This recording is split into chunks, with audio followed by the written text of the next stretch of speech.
வணக்கம் மக்களே. இன்னைக்கு நம்ம கிச்சனில் சங்கரா மீன் குழம்பு எப்படி செய்யுதுன்னு பார்க்கலாமா?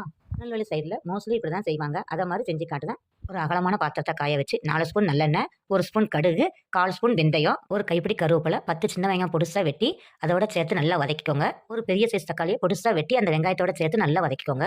எலுமிச்சம்பழம் சைஸ் புளி எடுத்து நல்லா கரைச்சி அந்த வெங்காயம் தக்காளி கூட ஊற்றி நல்லா கொதிக்க வச்சுக்கோங்க.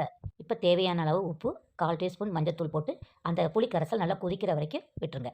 இப்போ மீன் குழம்புக்கு தேவையான மசாலா திரிக்க போகிறோம். ஒரு வடச்சட்டியை காய வச்சு 2 1/2 ஸ்பூன் மல்லி, 1 ஸ்பூன் மிளகு, 1/2 ஸ்பூன் ஜீரகம், 1/4 ஸ்பூன் வெந்தயம், காரத்துக்கு தகுந்த மாதிரி வரமிளகா எல்லாம் வறுப்பா நல்லா வறுத்துக்கிடணும். சிம்மில் வச்சு நல்லா வறுத்துக்கோங்க.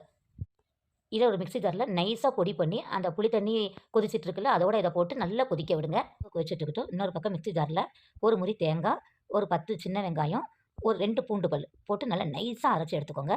அரைச்ச தேங்காய் விழுத அந்த குழம்பு கொதிச்சிட்டு இருக்குல்ல அதோட போட்டு நல்லா ஒரு 5 நிமிஷம் நல்லா கொதிச்சு வரட்டும். இப்போ கழுவி வச்ச சங்கரா மீனை அந்த குழம்பு கொதிச்ச உடனே ஒவ்வொரு மீனாக உள்ள மெதுவாக இறக்கி விடுங்க. ஒரு 5 நிமிஷம் கழிச்சு ஒரு 4 மாங்காய் துண்டு அதோட போடுங்க. நல்லா கொதிச்சு வரட்டும். மசாலா வாடை போகும். ஸ்டவ் ஆஃப் பண்ணிவிட்டு மல்லி இலை தூவி இறக்கிருங்க.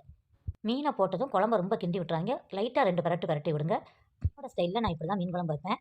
என்ன மாதிரி நீங்களும் ஒரு தடவை ட்ரை பண்ணி பாருங்கள். இன்றைக்கி எங்கள் வீட்டில் சங்கரா மீன் குழம்பு, சால மீன் ஃப்ரை, இதுதான் எங்கள் லஞ்ச். வாங்க சாப்பிட்லாம். நம்ம வீடியோ பிடிச்சிருந்தா லைக் பண்ணுங்கள், உங்கள் ஃப்ரெண்ட்ஸோட ஷேர் பண்ணுங்கள். பாய்.